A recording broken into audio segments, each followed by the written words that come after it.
Hello, good morning सभी को। आपका स्वागत है मेरी यूट्यूब चैनल विद्या सर्वोपरि पर। हमने पिछली कक्षा में जो पोस्ट ऋग्वैदिक पीरियड था उसको देख लिया था। आज हम नेक्स्ट टॉपिक पर चलते हैं। आज का टॉपिक है छठी शताब्दी ईसा पूर्व का भारत, यानी कि 600 ईसा पूर्व के बाद हमारी प्राचीन भारत की स्थिति क्या थी, उसकी सामाजिक, धार्मिक या उसकी कह सकते हैं आर्थिक दशा क्या थी, उसके बारे में आज हम पढ़ते हैं। तो चलिए शुरू करते हैं आज का टॉपिक। तो हमने देखा था ऋग्वैदिक पीरियड में जो मध्य एशिया से आर्य आए थे, वो लोग अपने आप को उनको मतलब जब वो बसने लगे थे तो उनको जन कहा जाने लगा था, यानी कि ऋग्वैदिक में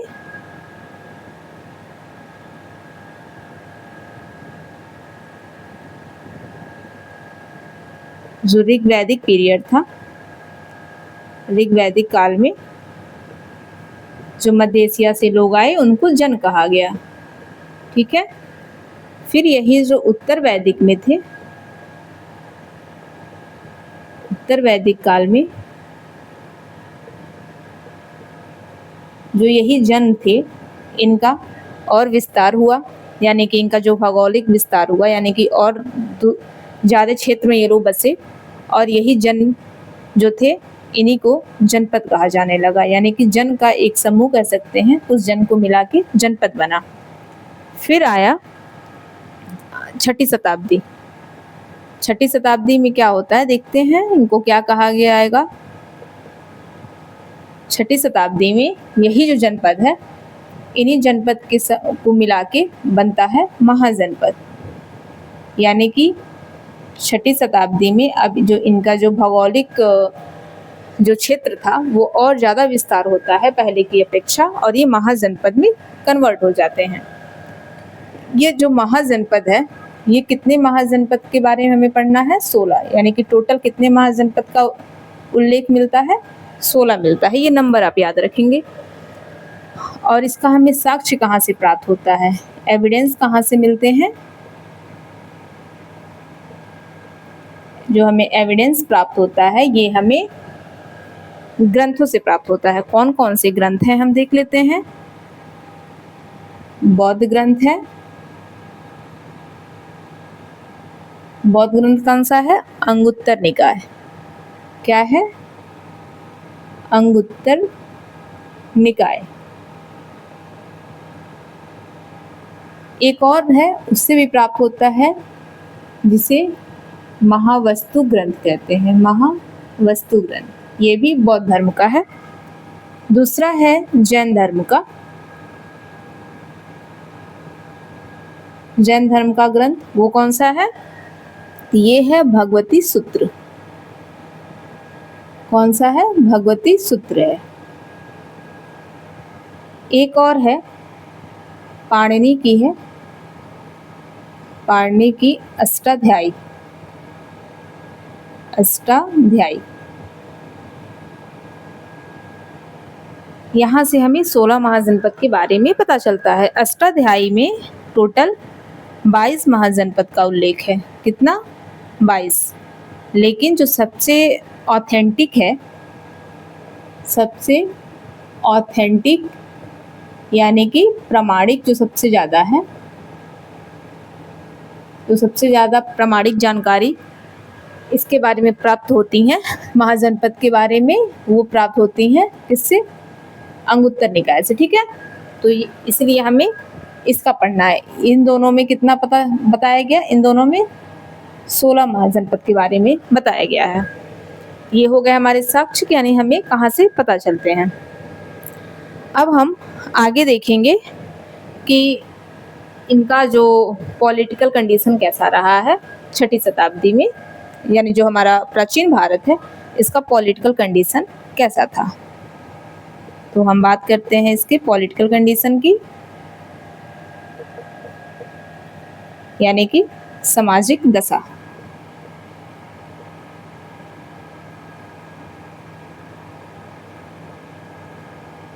सामाजिक दशा के बारे में बात करेंगे तो पहला तो हमें यही पता चलता है यहाँ से कि जो जनपद थे अब वो महाजनपद में कन्वर्ट होने लगते हैं, महाजनपद में।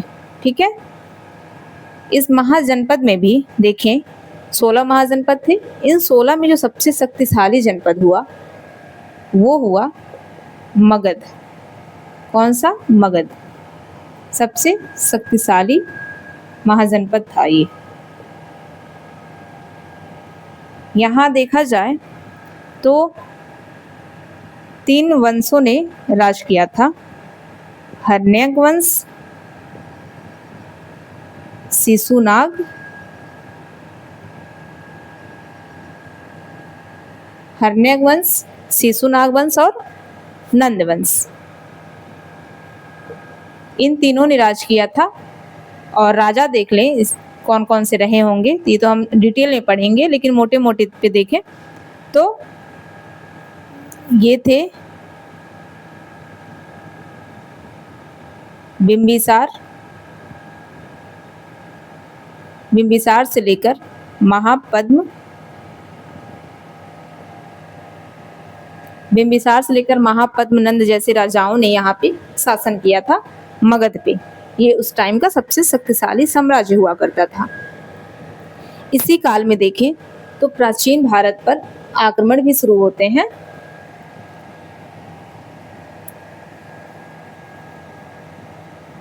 प्राचीन भारत पर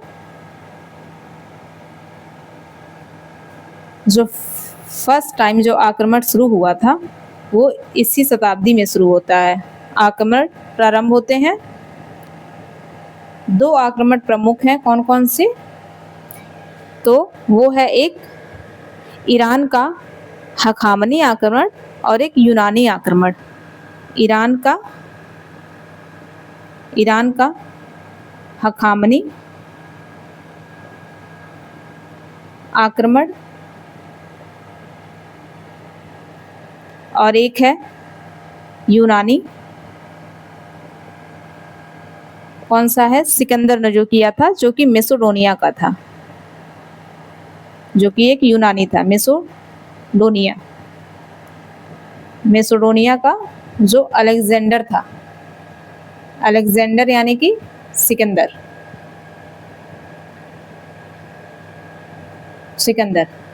इसने किया था। ठीक है, तो ये है पॉलिटिकल कंडीशन कि क्या था कि जनपद से महाजनपद में चेंज होने लगे थे। मगध जो था इसमें सबसे शक्तिशाली था और इसी टाइम पर आक्रमण भी शुरू होते हैं, बाहरी आक्रमण प्राचीन भारत पे। नेक्स्ट हम देखते हैं इसके जो क्षेत्र था वो कहाँ से कहाँ तक था। इसे हम इरेज कर देते हैं।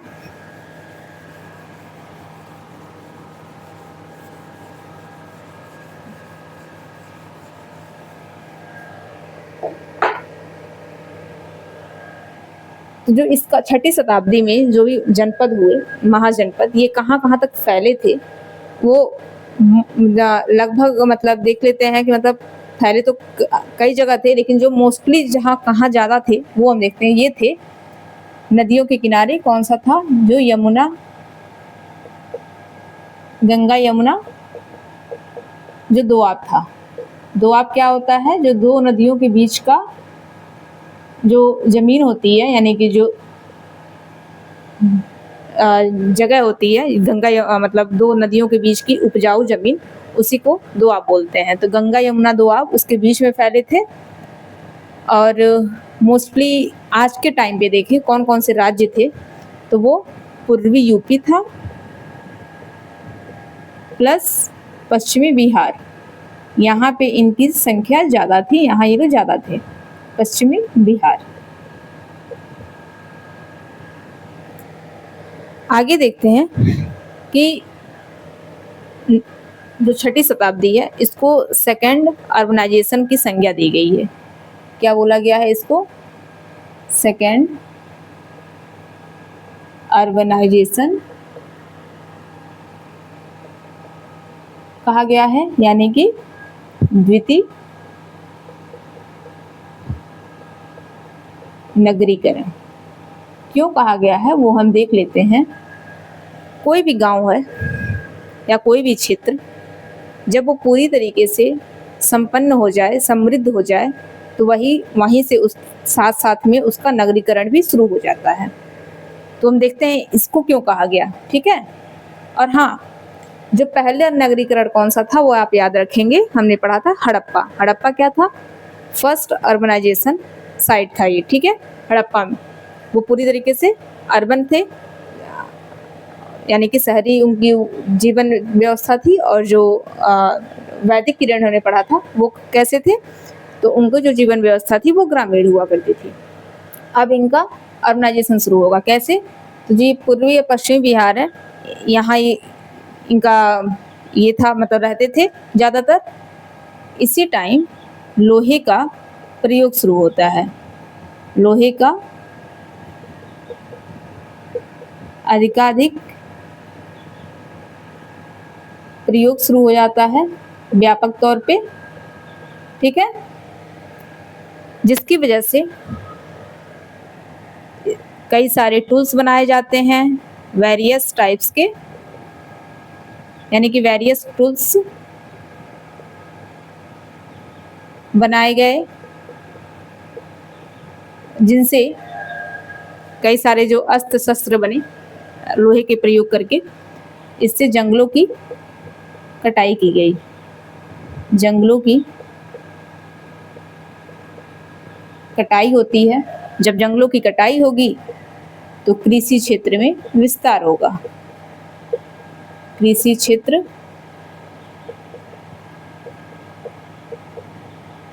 क्षेत्र का विस्तार होगा। जब कृषि क्षेत्र का विस्तार होगा, इससे अब क्या होगा? जो लोग होंगे वो ज़्यादा अनाज उपजाएंगे, अनाज या ठीक है, अनाज की पैदावार बढ़ेगी।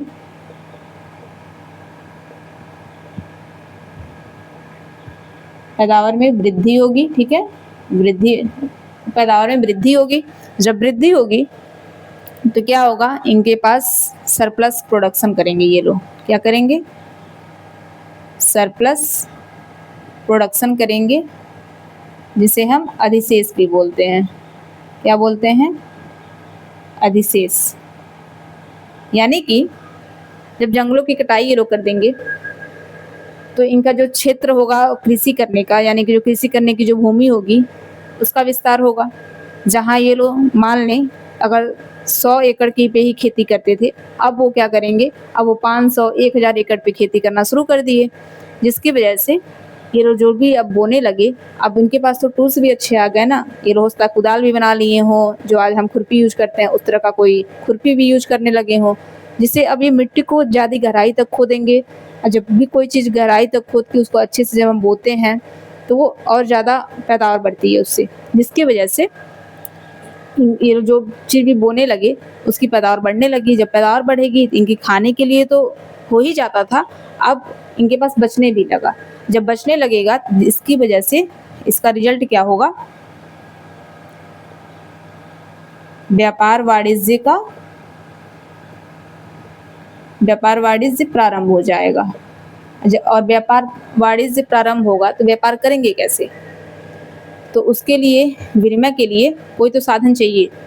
उसके लिए ये लोग अब सिक्के बनाना शुरू करेंगे, यानी कि सिक्कों का प्रचलन शुरू हो जाएगा। सिक्के यानी कि मुद्रा, कह सकते हैं कि अब मुद्रा का प्रचलन शुरू हो जाएगा, मुद्रा का प्रचलन, ठीक है। ये जो कृषि करेंगे इनको अब इसी समय रोपड़ पद्धति का भी ज्ञान हो जाएगा, यानी कि रोपड़ कृषि क्या होती है इससे ये लोग अवेयर हो जाएंगे। रोपड़ कृषि क्या होती है कि जो आज आप देखते होंगे धान की खेती कैसे होती है, हम एक जगह पहले बीज बोते हैं एक छोटे से एरिया में, फिर वहाँ से जब कुछ दिन के बाद जो बढ़ जाते हैं तो उसके वहाँ से उखाड़ के जहाँ भी उसको बोना होता है खेत में, अलग खेत में बोया जाता है। इसकी वजह से क्या होता है कि जो बीज होती है वो कम बेकार होती है, यानी कि बीज ज़्यादा मतलब बढ़ते हैं, जिसकी वजह से इनका जो पैदावार होगा वो और अब बढ़ेगा। जब इन सब की वजह से क्या होगा कि सरप्लस प्रोडक्शन हुआ, और इन सब की वजह से जो गांव होंगे वो अब समृद्ध होने लगेंगे, संपन्न होने लगेंगे, ठीक है। और यहीं से शुरू हो जाएगा सेकेंड अर्बनाइजेशन। तो ऐसे 6ठी शताब्दी ईसा पूर्व को द्वितीय नगरीकरण कहा जाता है इसी की वजह से। अब हम आगे देखते हैं कि जो ये 16 महाजनपद हैं, यहाँ पे शासन व्यवस्था कैसी थी, यानी कि जो राजा होता था वो किस तरीके से चुना जाता था, ठीक है। तो हमें 2 तरह के शासन पद्धति प्राप्त होती है यहाँ से। कौन कौन सी हैं देख लेते हैं 2 तरह की शासन पद्धति।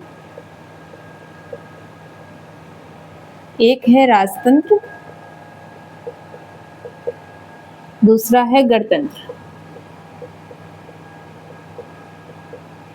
राजतंत्र क्या होता था, इसमें जो भी राजा होता था ना, उसका जो राजा का पद था, राजा का पद वो वंशानुगत था। वंशानुगत था यानी कि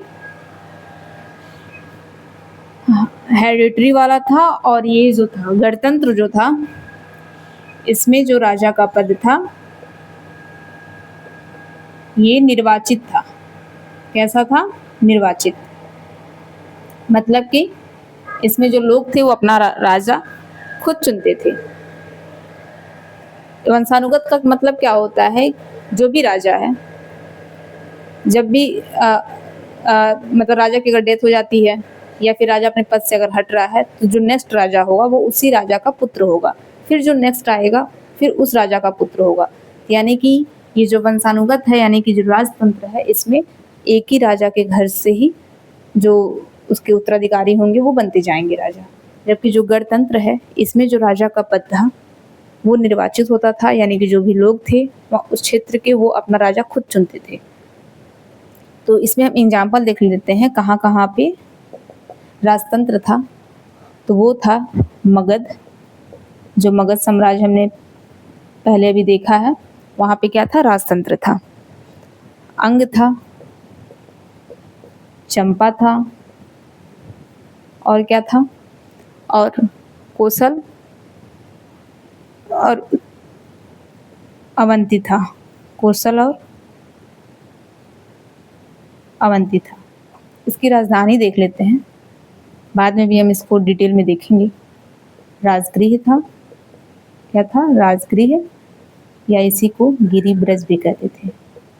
गिरिब्रज, जो गिरिब्रज था ये 5 पहाड़ियों से, कितने पहाड़ियों से? 5 पहाड़ियों से घिरा था, ठीक है। जो अंग थी, अंग, इसकी जो राजधानी थी वो क्या थी? अंग, चंपा इसकी राजधानी थी, ठीक है। जो अंग थी इसकी राजधानी चंपा हुआ करती थी, ठीक है। इसके बाद से हम देखते हैं कौशल की राजधानी क्या थी। तो कौशल की राजधानी जो थी वो थी अयोध्या या श्रावस्ती। अयोध्या या श्रावस्ती। फिर था अवंती। अवंती की जो राजधानी थी वो उज्जैन थी या महिष्मति थी।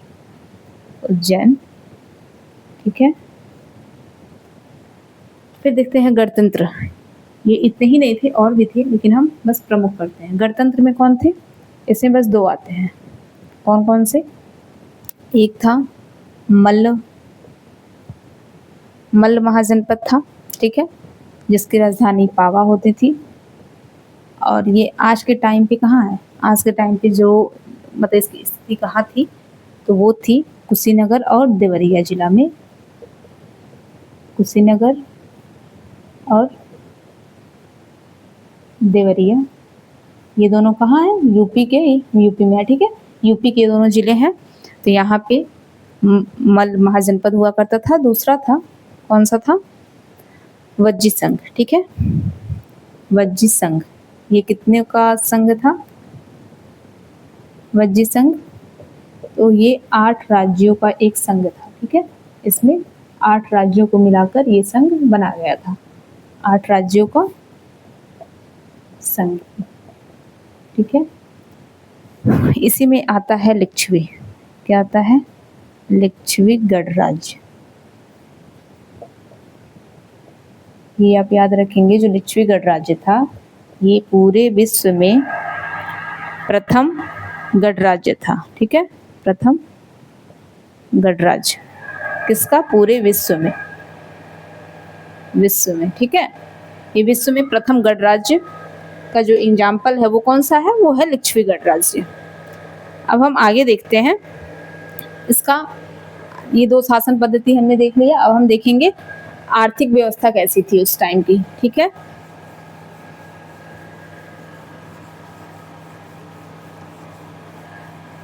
आर्थिक व्यवस्था देखते हैं। इकोनॉमिक कंडीशन,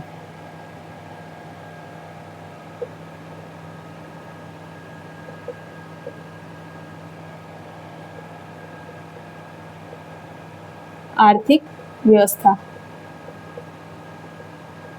तो कैसी थी?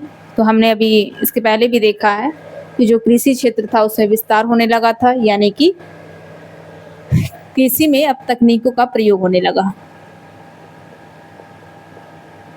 कृषि में यानी एग्रीकल्चर में टेक्नोलॉजी का यूज होने लगा था, तकनीकी का प्रयोग शुरू हो चुका था।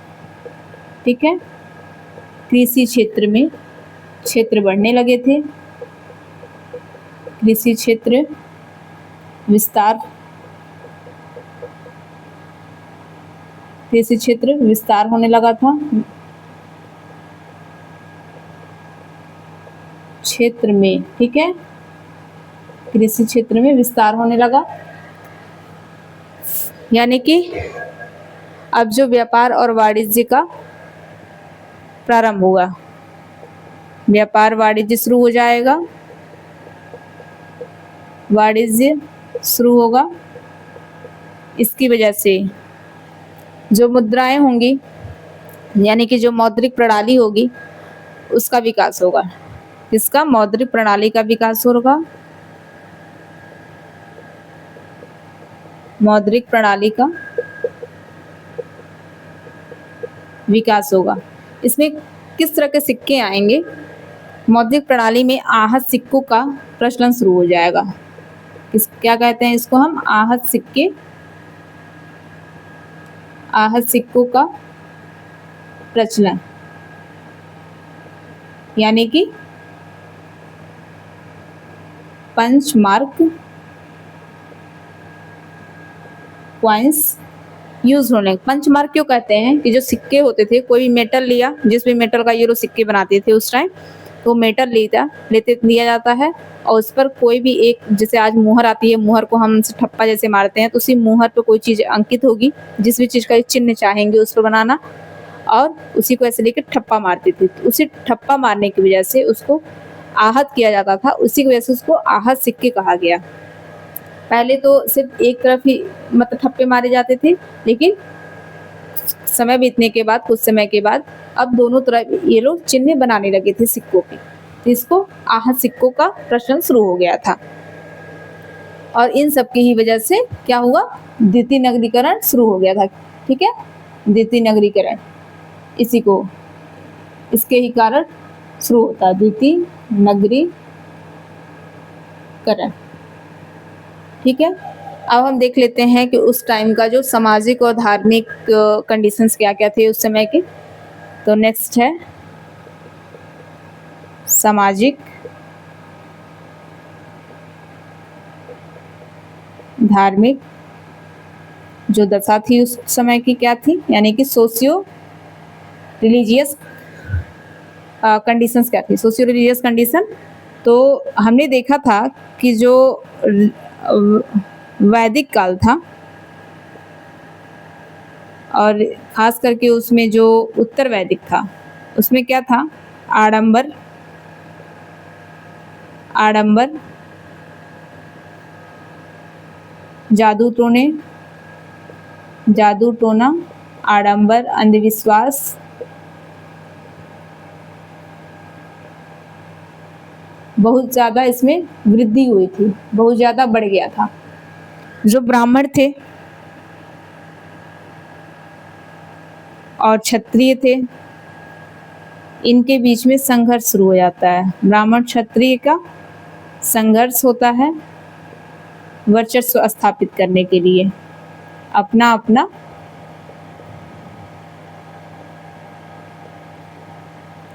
वर्चस्व स्थापित करने के लिए।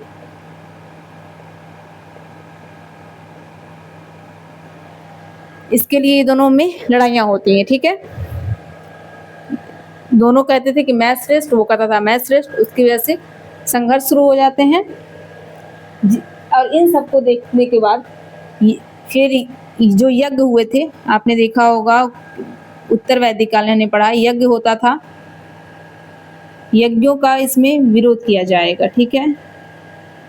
यज्ञों का विरोध होगा क्योंकि यज्ञों में क्या था, ये लोग अब बलि देना शुरू कर दिए थे, ठीक है। बलि इंसानों की भी देते थे, जानवरों की देते थे। तो इन सब का ही के विरोध में, इन सब के विरोध में प्रतिक्रिया शुरू होगी। प्रतिक्रिया शुरू हुई, किस फॉर्म में होती है ये प्रतिक्रिया? धार्मिक आंदोलन के फॉर्म में, ठीक है। और इन्हीं सब की प्रतिक्रिया के चक्कर में क्या हुआ, इसको में बौद्धिक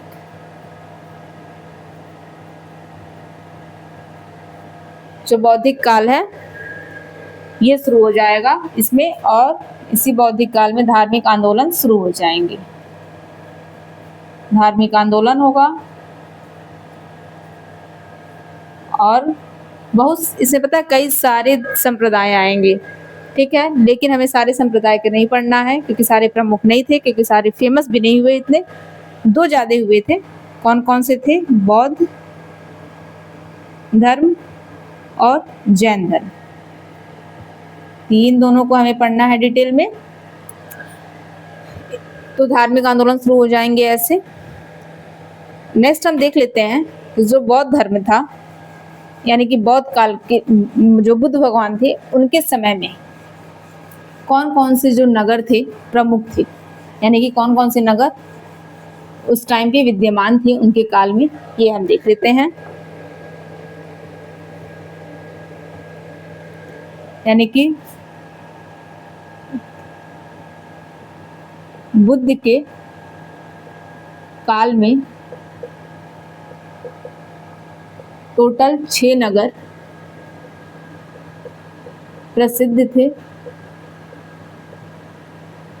कौन कौन से थे हम देख लेते हैं उसको।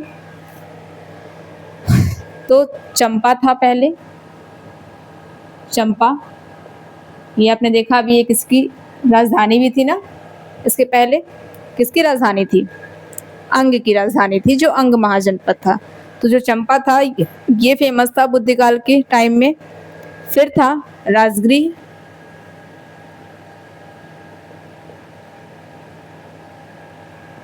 राजगृह कहाँ है? ये भी किसकी राजधानी थी? ये मगध की राजधानी हुआ करती थी, ये भी बहुत ज़्यादा फेमस थी उस टाइम पे, ठीक है। थर्ड था श्रावस्ती, ये किसकी राजधानी थी? श्रावस्ती राजधानी थी कौशल की। फिर था साकेत,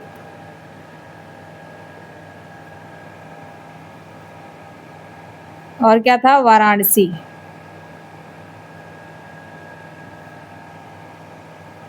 लास्ट कौन सा था? कौशाम्बी था।